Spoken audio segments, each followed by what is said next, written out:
Quan era petit, una de les coses que més em despertaven la curiositat eren les caixes dels mags. Què devien tenir dintre? N'estic segur que tots haureu vist alguna vegada el clàssic joc de la caixa d'espases. Ja sabeu, aquell joc on l'ajudant del mag entra dins d'una caixa, es claven espases per tots els costats i al final, inexplicablement, l'ajudant surt de dins de la caixa sa i estalvi.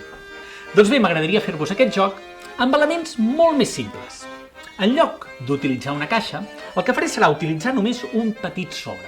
I en lloc d'utilitzar un ajudant, el que faré servir serà una cullera sopera. Aquest joc sempre comença de la mateixa manera. Comença quan l'ajudant es posa a dins de la caixa. Fixeu-vos que en aquest joc les caixes generalment tenen dibuixada la silueta de l'ajudant perquè el públic es pugui fer una idea de com està col·locat. I és llavors quan el mag, amb cara de sàdic, agafa una espasa i travessa l'ajudant. La veritat és que la il·lusió és perfecta. Sembla que l'espasa estigui travessant realment l'ajudant. És en aquest punt que de petit deia: m'agradaria saber què passa dins de la caixa. I ara, des d'aquí, ho puc veure.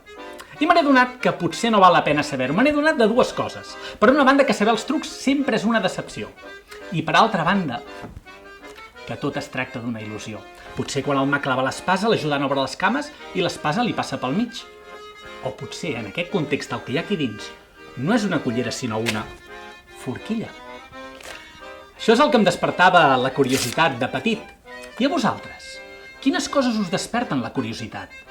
Parleu-ne amb la vostra parella lingüística perquè quan parleu, feu màgia.